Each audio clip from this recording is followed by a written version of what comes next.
guys? Chris Barakat here. Well, my man Shevon Cunningham, 5-time natural world champion and 2016 Mr. America. Today we're going to hit a hypertrophy, quad, and adductor focused leg day, and then we're just going to touch hamstrings at the end. Right now I'm running my max hypertrophy program that's going to be on sale May 1st. It's a very high frequency, high volume program. So I'm training every body part 2 to 3 times a week, and we train every 6 out of 8 days. So I hope you guys enjoy.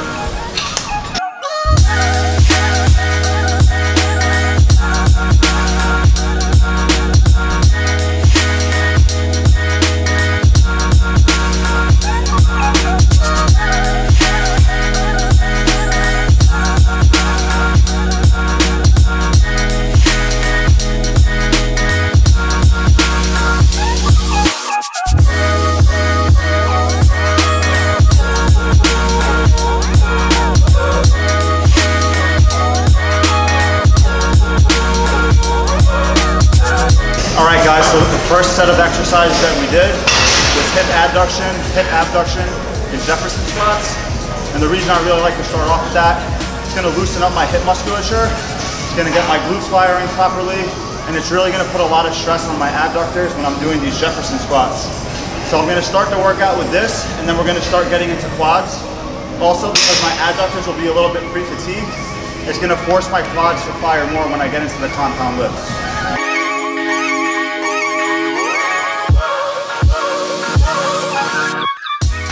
Alright, so our second exercise of the day is going to be leg extensions.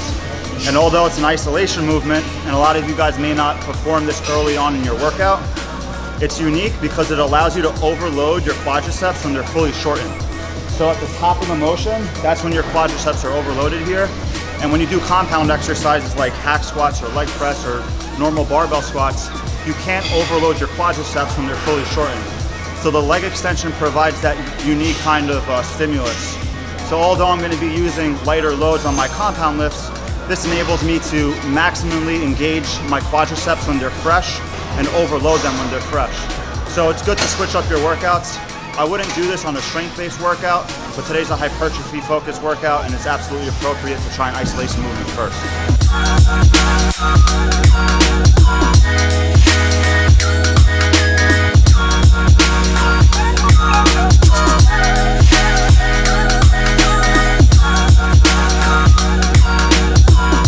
Another tip when you're performing your leg extensions is don't focus just on extending your knees as much as you can.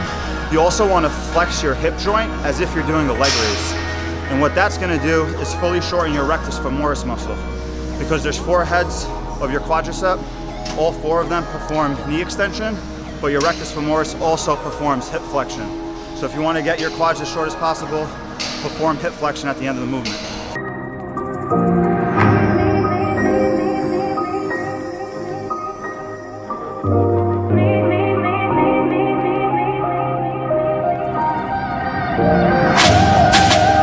Alright guys, so our third exercise of the day is this V-squat machine over here. I typically use a hack squat sled. However, I'm in a different gym today. I really love this machine to really blast quads, so I'm going to take advantage of it. Although we did leg extensions first and our quads are a little bit pre-exhausted, we're still going to hit this as heavy as we can. Enjoy.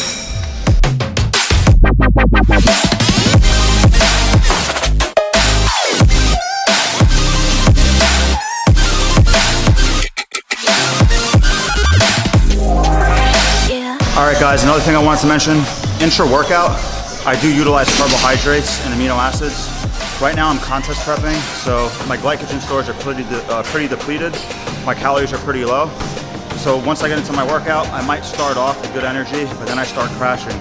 So utilizing carbohydrates intra-workout gets blood glucose in my bloodstream immediately and really helps me sustain energy and performance throughout my workout. So you guys can give that a try.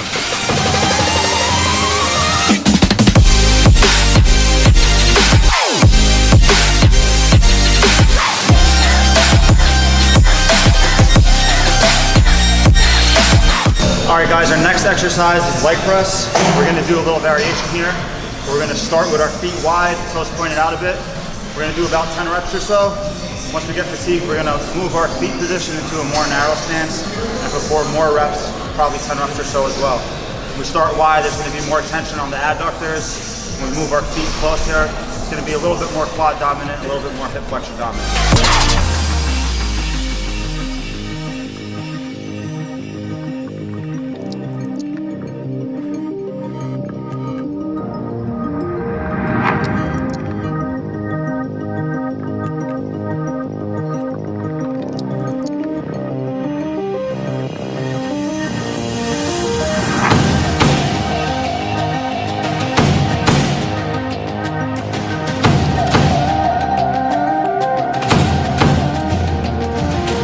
So our last set of that exercise was a drop set, but instead of just resting, we did intraset stretching. So it's an advanced training technique.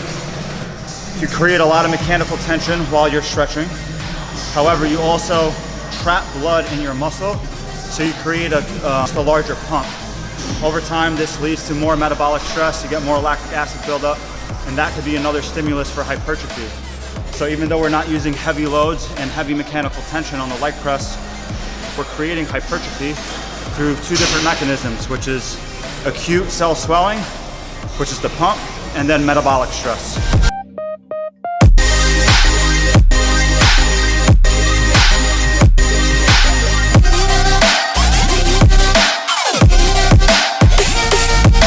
All right guys, so our final exercise of the day was hamstring curls with blood flow restriction. So we use knee wraps here. You can use BFR bands specifically. And what that basically does is it restricts venous return. So basically you get arterial blood flow, you get blood coming into the muscle, but the blood isn't escaping the muscle. And that causes an extreme cell swelling response. You get a crazy pump. The cool thing is you're allowed to use 30% of your 1 rep max. So you're allowed to go way lighter than you normally train. This doesn't create any muscle damage, so it doesn't hinder your recovery on your hamstrings. However, by creating a huge pump like that and a lot of metabolic stress, you still get a growth signal. So this is a great way to turn on a growth signal without using heavy loads. You can do this whether you're injured or whether you train very frequently and you're just not trying to hinder your recovery. I hope that helps, guys.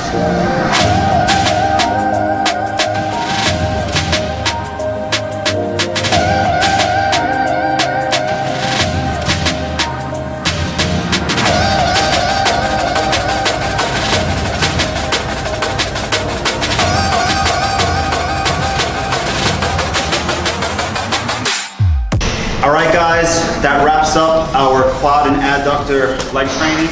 I hope you guys enjoyed it. We got some closing in at the end.